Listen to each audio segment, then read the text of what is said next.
Hey guys, welcome back to another Daybreak Dude video, and today I will be talking about the top 5 things you don't know about America's first aircraft carrier, the USS Langley. Most people don't realize that America's first aircraft carrier, the USS Langley, was never originally built to carry aircraft at all.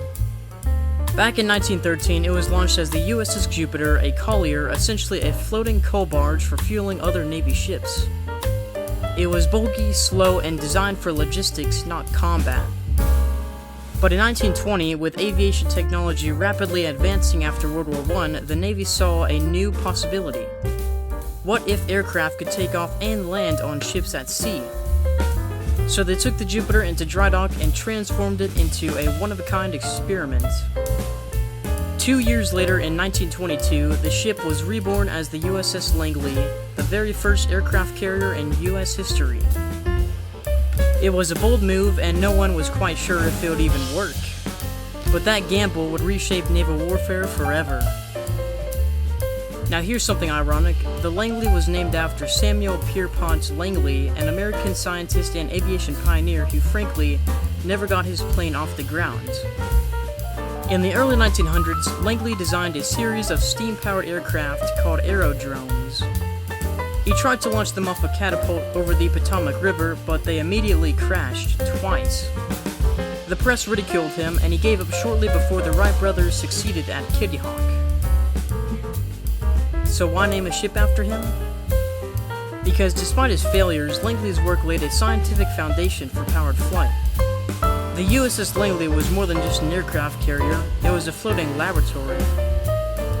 And one of its most groundbreaking features was its aircraft elevator.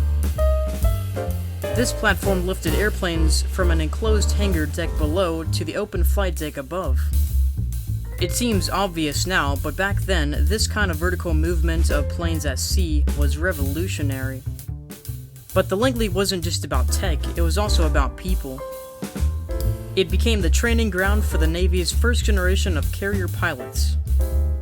These were brave young aviators learning how to take off and land on a moving ship, a terrifying task especially with the short flight deck and unpredictable sea conditions.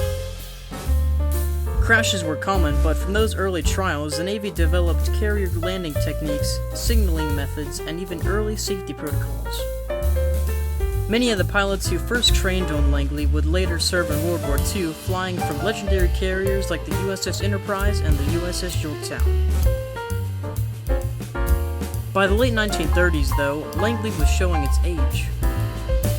It was slow and too small to carry modern aircraft. So the Navy converted it once again, this time into a seaplane tender designated AV-3. But its final mission would prove fatal. In February 1942, while transporting 32 P-40 fighter planes to the Dutch East Indies during World War II, the Langley was attacked by Japanese bombers.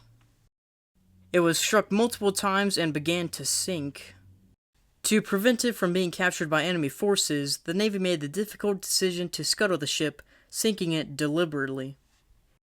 The USS Langley may not have gone down in a blaze of glory like some other wartime vessels, but its legacy is massive.